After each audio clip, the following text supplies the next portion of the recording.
जय श्री राधे कृष्ण। आप सभी का आपके अपने YouTube channel BK Mishra present में बहुत बहुत स्वागत है। आइए आज आप सब सुनेंगे पापांकुशा एकादशी द्वादशी पारण के दिन तुलसी माता की कथा। जो भी भक्त सच्ची श्रद्धा के साथ भगवान विष्णु का पूजन करते हैं, भगवान शालिग्राम का पूजन करते हैं, माता तुलसी का पूजन करते हैं, एकादशी का व्रत करते हैं, इससे भगवान श्री हरि विष्णु अति प्रसन्न होते हैं और अपना कृपा प्रदान करते हैं। एकादशी का व्रत जो कि सभी प्रकार के पापों को नष्ट करने वाली है और व्यक्ति के जब पाप और ताप नष्ट होते हैं तो उनके पुण्यों का उदय हो पाता है और सभी प्रकार के फिर सांसारिक सुखों की प्राप्ति होती है। हिंदू धर्म में तुलसी का बड़ा ही विशेष महत्व माना गया है। माता तुलसी जो कि अपने भक्तों के सभी प्रकार के पापों को नष्ट करने वाली है और भगवान विष्णु को जो कि तुलसी दल अति प्रिय होता है। बिना तुलसी दल के भगवान विष्णु उस पूजन को स्वीकार नहीं करते हैं और जहाँ पर भी तुलसी का वृक्ष होता है वहाँ पर यम के दूत भी असमय नहीं आते जाते। इसलिए चाहिए कि माता तुलसी का पूजन करे और तुलसी वृक्ष के नीचे जो कि दीपक जलाने चाहिए। इससे माता तुलसी अपना कृपा प्रदान करती है। माता तुलसी का विवाह जो कि भगवान शालिग्राम के साथ विधि विधान के साथ कार्तिक के महीने में किया जाता है और प्रत्येक दिन भगवान विष्णु का पूजन करना चाहिए। भगवान विष्णु के पूजन के साथ साथ माता तुलसी का पूजन करते हुए कथा भी श्रवण करना चाहिए। इससे भगवान विष्णु और माता तुलसी का कृपा प्राप्त होता है। तो आइए सुनते हैं द्वादशी पारण के दिन तुलसी माता की कथा। अगर आप एकादशी व्रत द्वादशी पारणा तिथि के दिन ब्राह्मण दक्षिणा, अन्नदान, वस्त्रदान, गौदान आदि के लिए देना चाहते हो तो आप अपनी श्रद्धा और सामर्थ्य के अनुसार हमें डिस्क्रिप्शन में जाकर के वहां से गूगल पे, फोन पे या अकाउंट नंबर के माध्यम से आप अपने श्रद्धा और सामर्थ्य के अनुसार हमें ब्राह्मण दक्षिणा प्रदान कर सकते हैं। तो बोलिए प्रेम से माता तुलसी की जय, भगवान श्री हरि विष्णु की जय, माता लक्ष्मी की जय, भगवान शालिग्राम की जय, एकादशी माता की जय, सर्व देवी देवता की जय। तुलसी से जुड़ी हुई एक कथा जो कि बड़ी ही प्रचलित है। श्रीमद् देवी भागवत पुराण में इनके दिव्य अवतरण की दिव्य लीला कथा भी बताई गई है। एक बार भगवान शिव ने अपने तेज को समुद्र में फेंक दिया। उससे एक महातेजस्वी बालक ने जन्म लिया। यह बालक जो कि आगे चलकर जालंधर के नाम से पराक्रमी दैत्य राजा बना। इसकी राजधानी का नाम जो कि जालंधर नगरी पड़ा। दैत्यराज काल नेमी की कन्या वृंदा का विवाह जालंधर से हुआ। जालंधर जो कि महाराक्षस था, अपनी सत्ता के मद में चूर होकर उसने माता लक्ष्मी को पाने की कामना से युद्ध किया, परंतु समुद्र से ही उत्पन्न होने के कारण माता लक्ष्मी ने उसे अपने भाई के रूप में स्वीकार किया। वहां से फिर पराजित होकर वह माता पार्वती को पाने की लालसा से कैलाश पर्वत पर पहुंच गया। भगवान देवादिदेव शिव का ही रूप धारण कर माता पार्वती के समीप गया, परंतु माता ने अपने योग बल से उसे तुरंत ही पहचान लिया तथा वहां से अंतर ध्यान हो गई। देवी पार्वती ने क्रुद्ध होकर सारा वृतांत भगवान विष्णु को सुनाया। जालंधर की पत्नी वृंदा अत्यंत ही पतिव्रता स्त्री थी। उसी के पतिव्रत धर्म की शक्ति से जालंधर ना तो मारा जाता था और ना ही पराजित होता था। इसलिए जालंधर का नाश करने के लिए वृंदा के पतिव्रत धर्म को भंग करना बहुत ही जरूरी था।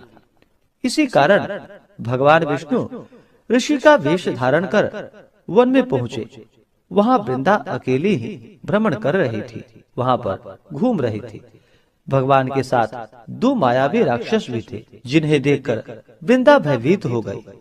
ऋषि ने वृंदा के सामने पल में दोनों को भस्म कर दिया।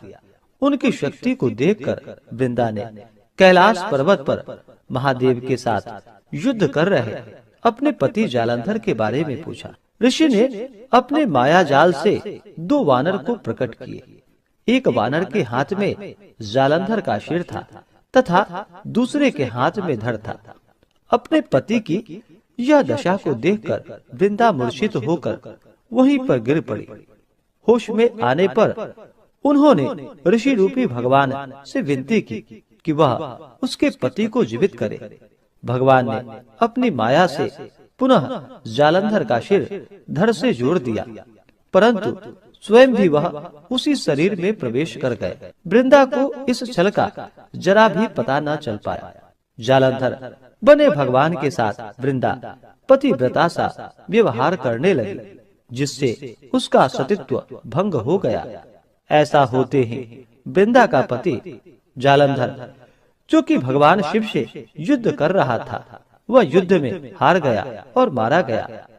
इस सारे लीला का जब वृंदा को पता चला तो वह क्रुद्ध होकर भगवान विष्णु को, जो कि शिला होने का श्राप दे दिया तथा स्वयं भी सती हो गई। जब वृंदा भस्म हुई, वहां पर तुलसी का पौधा उगा। भगवान विष्णु ने वृंदा से कहा कि हे वृंदा, तुम अपने सतीत्व के कारण मुझे लक्ष्मी से भी अधिक प्रिय हो गई हो। अब तुम तुलसी के रूप में सदा ही मेरे साथ रहोगी।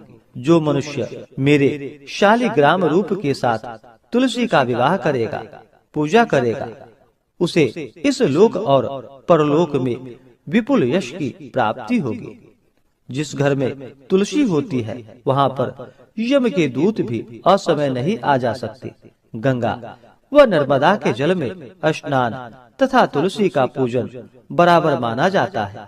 चाहे मनुष्य कितना भी पापी क्यों ना हो, मृत्यु के समय जिसके प्राण मंजरी रहित तुलसी और गंगा जल मुख में रखकर निकल जाते हैं, वह पापों से मुक्त होकर वैकुंठ धाम को प्राप्त होता है।